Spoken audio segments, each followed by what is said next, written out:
এই যে নির্জন একটি জায়গা দিয়ে হেঁটে যাচ্ছি, এটা ঠিক কোথায় আপনারা অনুমান করতে পারবেন?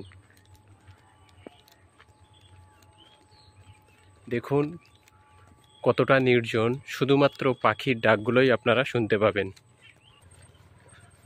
গোধূলি লগ্নের এই সুন্দর মনোরম স্নিগ্ধতা আকাশ এবং নির্জন পরিবেশে পাখির এই ডাকগুলো আপনাদের কেমন লাগছে অবশ্যই জানাবেন, এবং এই জায়গাটি কোথায় আপনারা অনুমান করতে থাকুন।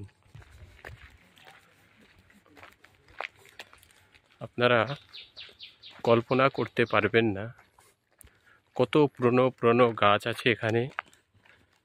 আর এই ব্যস্ত কোলাহল শহরের মধ্যে এরকম একটি নির্ঝুম জায়গা আপনাদের একা হেঁটে যেতেই ভয় লাগবে। শুধুমাত্র আপনারা বিভিন্ন পাখির ডাক আর প্রাকৃতির নিস্তব্ধতায় আপনাকে মুগ্ধ করে দেবে, যদি আপনি মানসিকভাবে সাহসী হন। মানসিকভাবে ভীত সন্ত্রস্ত যিনি, তিনি এই রাস্তা দিয়ে নিশ্চয়ই হেঁটে যেতে পারবেন না। দেখুন ব্যস্ত কোলাহল শহরের এই স্নিগ্ধতা আকাশের নিচেই এরকম একটি প্রাকৃতিক পরিবেশ।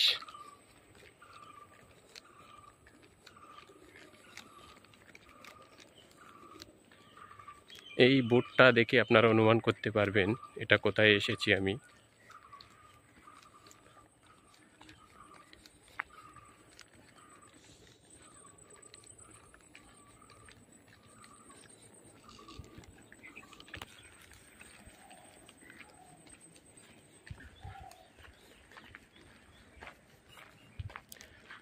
এখান থেকে ফেসবুক লাইভ করে আপনাদের দেখাতে পারতাম, কিন্তু যেহেতু একটি নির্দিষ্ট গাইডলাইন্স মেনটেন করেই এর মধ্যে প্রবেশ করতে হয়েছে।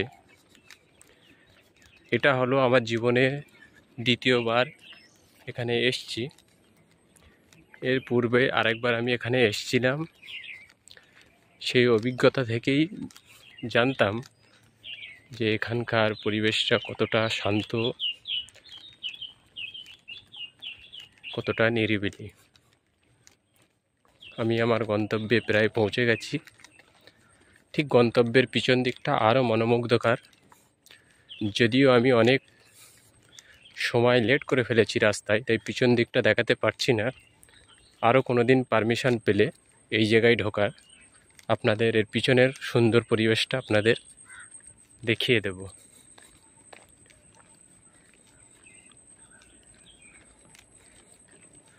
ওই যে দূরে যে বিল্ডিংটা দেখা যাচ্ছে, ওখানেই আমাকে থামতে হবে গিয়ে। ঠিক ওই বিল্ডিংটার পিছনে প্রাকৃতিক সৌন্দর্যের আরও বহু নিদর্শন দেখা যাবে, যেগুলো হয়তো আজকে আমি যেতে পারবো না। ট্রাফিক জ্যামের জন্য আমি অনেকটা সময় রাস্তায় নষ্ট করেছি, তার জন্যই আপনাদের দেখাতে পারছি না। আপনারা বুঝতে পারলেন কতটা সুন্দর নিরিবিলি নির্ঝুম এই জায়গায় আমি চলে এসেছি। নিশ্চয়ই আপনাদের সঙ্গে বলবো ঠিক কোন জায়গায় এসেছি। অবশ্য জনসাধারণ এখানে প্রবেশ করতে পারবে না, শুধুমাত্র কাজের সূত্রে যারা আসে তারা এখানে প্রবেশ করতে পারবে।